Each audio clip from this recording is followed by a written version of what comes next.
All right, welcome back. Okay, in the last couple of videos, we've done this Evans coolant and it has been hugely well received. We've had the assistance of one Mr. Nathan Hillier of Evans Coolants himself, and he's been assisting us on the comments box answering some of your queries. So thanks, Nathan. I really appreciate your input, my friend. It's been excellent to have you along because it means that some of the things that you can answer and I can't means the viewers get a full, complete reply to what they need to know so they can buy this stuff with confidence, because it is a reasonable investment and it is a new thing and we all love our bikes. We don't want to put the wrong thing in them. Okay, now in the course of those last two videos, I made an error. I simply slipped up, I said something that was incorrect and I want to put it straight because some of you are a little confused and one or two of you are rubbed up the wrong way by it. It seems you're quite easily upset. So what I'm going to do is quite simply put it straight. It was ever so simple. I'll try and be as brief as I possibly can and then I'll explain what I said wrong and I'll say it right. Now, I made the distinction between a header tank and an overflow bottle. So they're two different systems. One is a three-part system.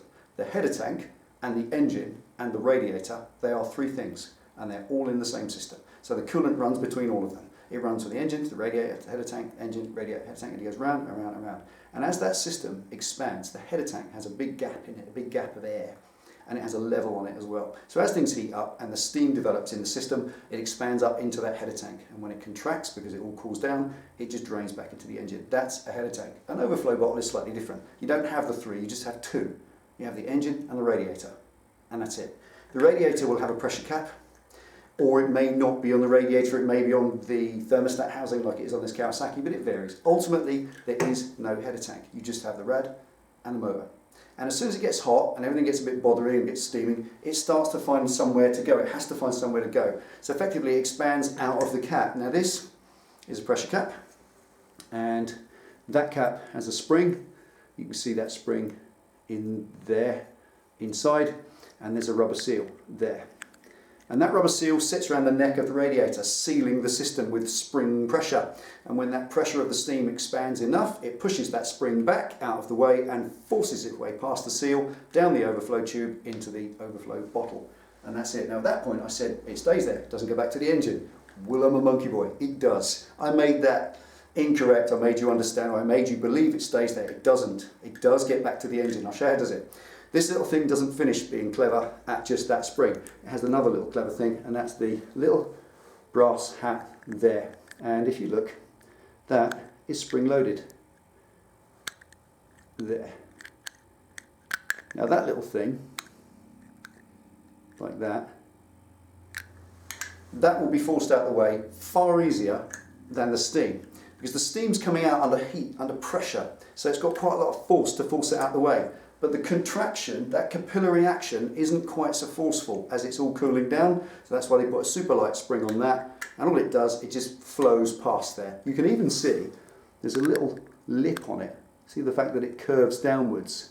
It's got like a little lip all the way around the edge to allow the flow of the fluid to come out. So it doesn't catch, it allows it to come back in. So quite simply, what I said was that it goes out the overflow and into the overflow bottle, and when it cools down it stays there. It doesn't. It goes back up the tube that it got in there for. That's why the tube feeds in the bottom. So it stays in the coolant. So effectively when it contracts, it can suck that coolant back out and back into the system. Okay, is that it? Are you happy? Does that make it clear? I hope so. Any problems, come back to me, I'll explain it again. But I don't think there will be. Right, now I want to draw a line under coolant now. It's just basically, we don't always get it right. You know, I'm not a technician, I'm just an old school mechanic. My only formal training was on diesel buses in London 30 years ago. So honestly, most of my knowledge is from doing it myself and learning myself. Yes, I've got a few manuals, but I don't sit there poring over them for hours because it's not interesting enough. What I do instead is fabrication. I love that to death, so that's what you like as well. This project is about building a Street Fighter. We've done all this sort of servicing stuff like coolant and bits and bobs. I stuck some new oil in it, bits and pieces, and that's all done. I want to get to the fabrication now. So before we can actually do the best part of all, which is bits of cardboard, cut out, sheet metal, welding, fantastic, I've got to do that exhaust. Remember we stuck that exhaust on? It's a little bit long. I'm going to put it in its rightful place now. So let's show you what we're doing. Welcome back to the Voice Garage.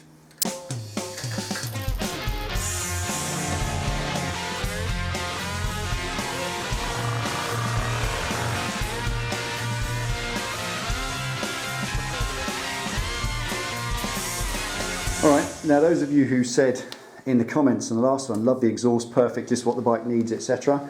It's not going to be there. Look at the way it sticks out. That's no good. This was temporary. To those of you who didn't pick it up or you click forward on videos, I'm not sure. but somehow people believe that's where it's going to stay. Not by any means. I'm going to cut this part of this pipe down and the header as well. I'm going to cut that down a bit more. Quite a lot of sawing today to get those off nice and level. It's a fantastic fit, as we showed you before. That is simply two different sizes of stainless tubing, like the next size up. So that's one size, that's the next size, and ultimately I've just sheer luck that slid straight over the top with an absolutely tight as you like seal. That's airtight almost. Fantastic. Right, lucky with that. I'm just going to cut and get that in there, and that's it. What this is, for those of you perhaps have had your head in the bucket for the last 100 videos, it's a Tech Bike Parts tracker exhaust for a Bonneville. Look at Penny's bike. You can see here that this is the can. That's what they look like in production.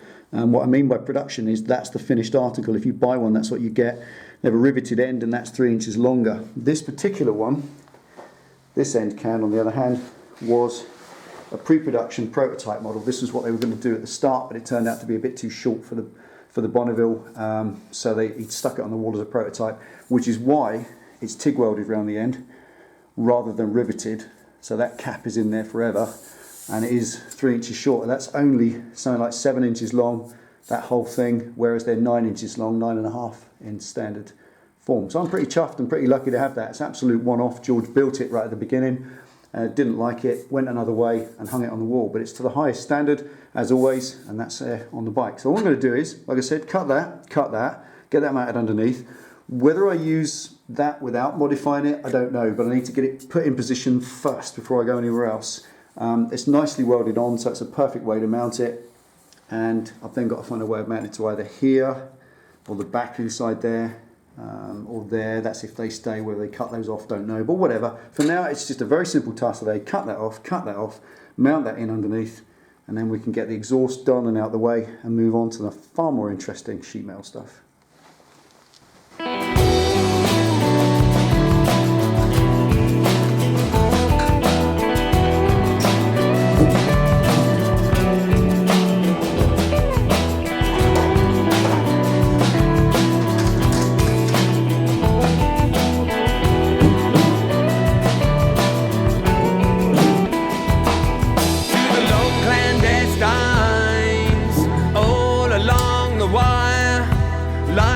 Pulses 50-foot high through the fumes and haulage. It's sometimes hard to know if the prize is stateside of Nuevo Laredo.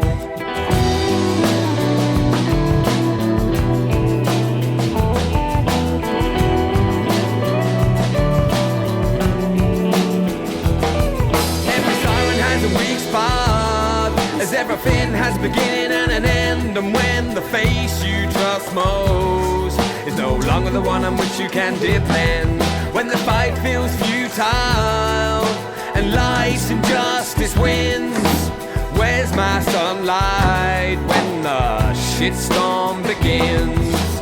It's not when it's time.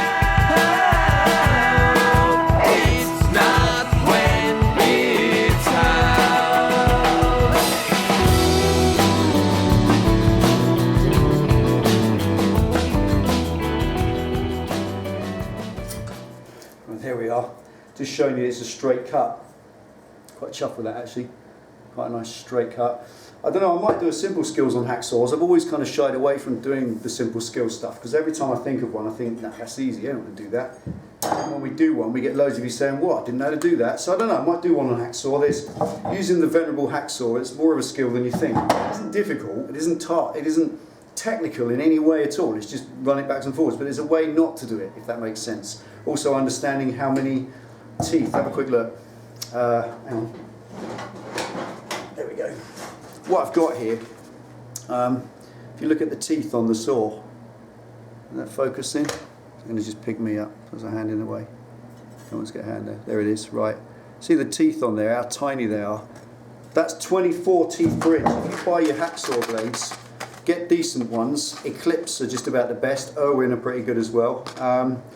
And you'll see on there 24 TPI, 24 teeth per inch. That's the amount, the size of the teeth. If you're cutting sheet metal, and check out how thin that is. Although tubing is effectively sheet metal, that is so thin. Again, let's get some, hang on. You kind of see it's about a millimetre and a bit. So when you start hacking through it, if you've got big fat 12 TPI blades, it's just going to just jagged and judder on it and all sorts of mess, and you don't end up with that. So I might do a simple skills on that. Don't know, maybe. Anyway, what we're going to do is clean that up now. It's a nice straight cut. It's going on that way.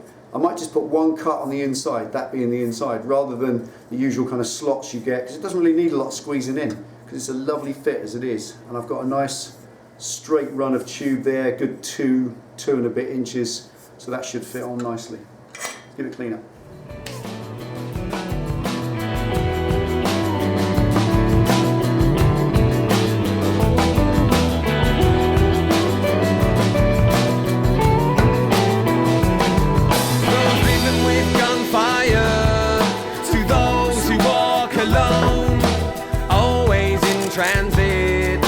Never gonna find a home in backs of boxcars in border towns.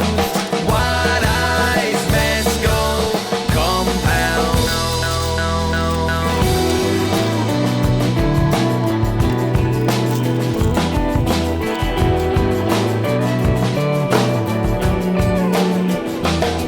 In the city there's a skyrise, beyond, below, above, and there's a billion people I'm not thinking of. Slowly slip into uneasy sleep as Tom McAdam boils under feet. It's not when, it's how.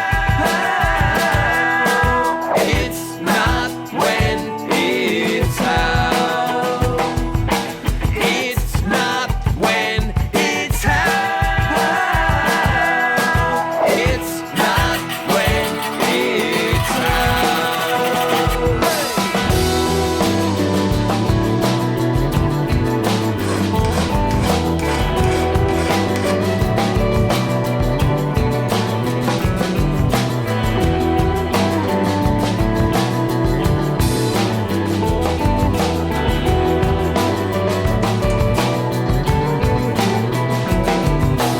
Starting at a weak spot, as everything has a beginning and an end. And when the face you trust most is no longer the one on which you can depend, when the fight feels futile, life's injustice wins. Where's my sunlight when the shitstorm begins?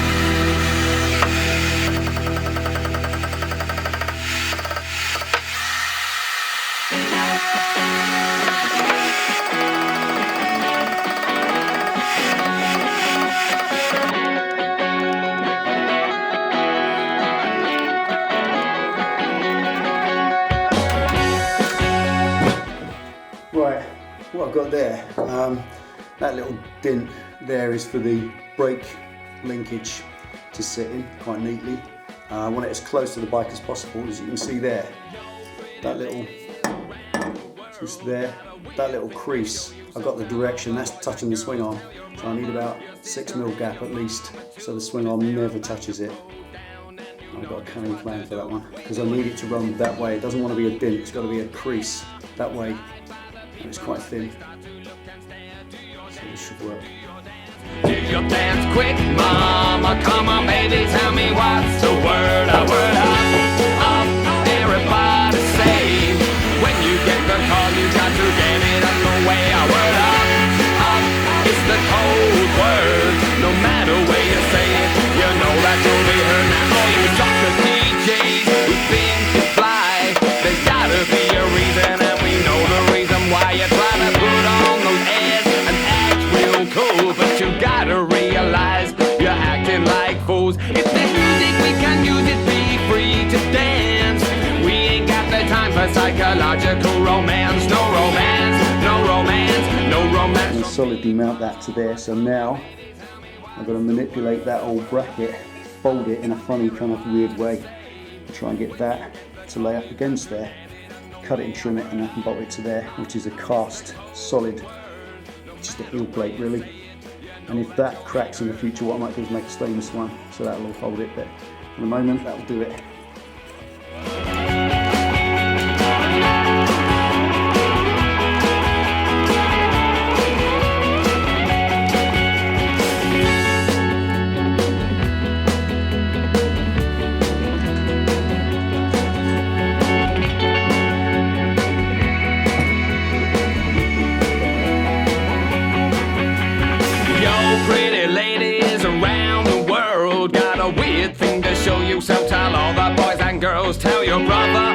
sister and your mama too, 'cause they're about to throw down and you know just what to do. Wave your hands in the air like you don't care. Glide by the people as they start to look and stare. Do your dance, do your dance, do your dance quick, mama. Come on, baby, tell me what's the word. A word up, everybody say. When you get the call, you got to get it on the way. A word up, it's the code word. No matter where you say it, you know that you'll be heard. A word up, everybody say. When you get the call, you got to get it on the way. A word up, it's the code word. No matter where you say it, you know that you'll be heard.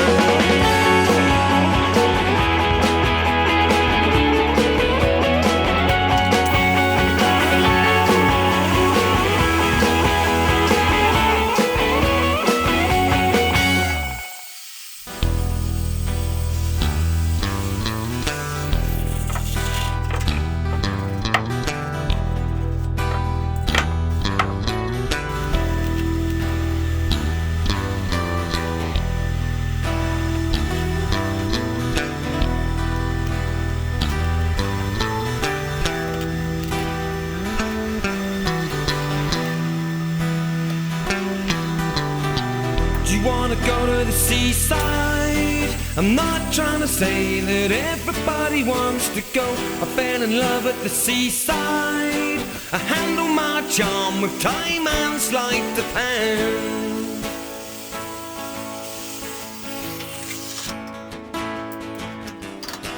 Do you wanna go to the seaside? I'm not trying to say that everybody wants to go. I fell in love at the seaside. I handle my charm with time and sleight of hand, and.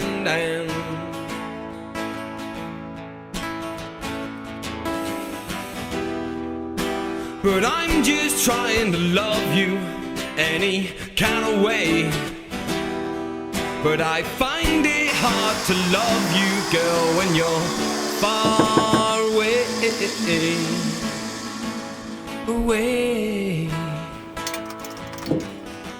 Do you wanna go to the seaside? I'm not trying to say that everybody wants to go, but I fell in love at the seaside. At the seaside. At the seaside.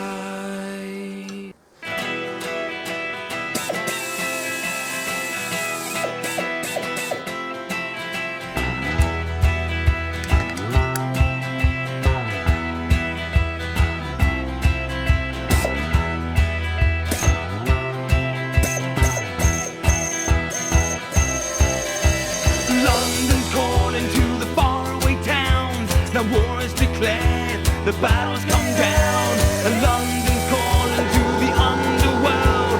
Come out of your cupboard, you boys and girls, and London's calling now, don't look to us. Phony Beatlemania has been in the dark, and London's calling, see we ain't got no swing, except for the ring and that truncheon thing. The ice age is coming, the sun's zooming in, engines stop running, but we just growing thin.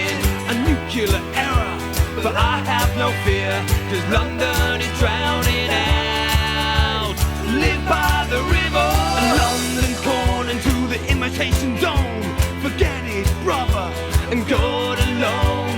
And London's calling to the zombies of death. Quit holding out and draw another breath. And London's calling, and I don't wanna shout, but while you were talking, I saw you nodding out. And London's calling, see we ain't got no highs, except for the ones with the yellowy eyes. The ice age is coming, the sun's zooming in, engines stop running, the weed is growing thin. A nuclear error, but I have no fear, 'cause London is drowning out. Right, going to call that done now. Just going to let that dry, have some lunch, and then I'll bolt it on in a minute. Whoa. Now that's a nice piece of kit. It scuffs up lovely. Just get a Scotch pad if you've got a tech exhaust and it's looking a little bit tired or it's got that yellow finish on it.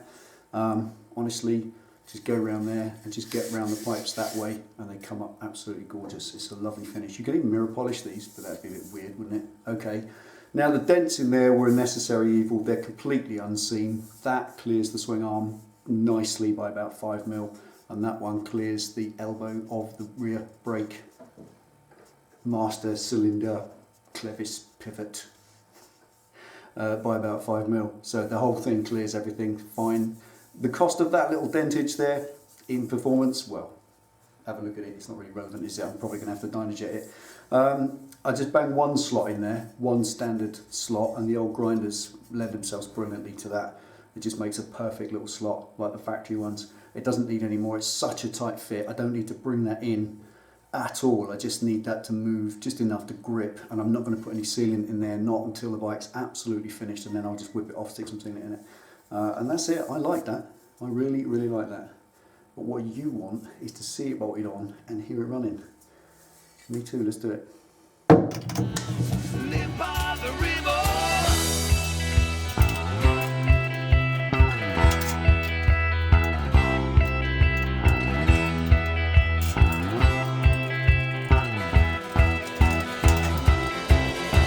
The ice age is coming, the sun's zooming in. Meltdown expected, the weed is growing thin. A nuclear error, but I have. Right, now personally, I'm claiming the win. I think that looks glorious, absolutely glorious. Perfect for the job. Took a little bit of stubbornness. I thought this was going to be a case early on. We go back to the beginning of the video, it was about 4 hours ago for me. It was just going to be a case of slice, slice, fit it on, bolt it up. But 4 hours later, that's how they go. It's fabrication for you. So that little, where are we? So, there we are. That little clevis down in there, that clears nicely. I don't know if you can see, but it's got a good 5 or 6mm underneath it. There's no contact there whatsoever. And most importantly, down in there, there's a nice clearance on the swing arm. You can kind of see as the bike goes down, as the suspension's compressed, there it is, there's the gap. The gap just gets bigger. So with the suspension up, fully lifted on its stops, there's a big old gap. Clears beautifully. No spare room. Right, this won't do, let's hear it run.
Man, that's dirty.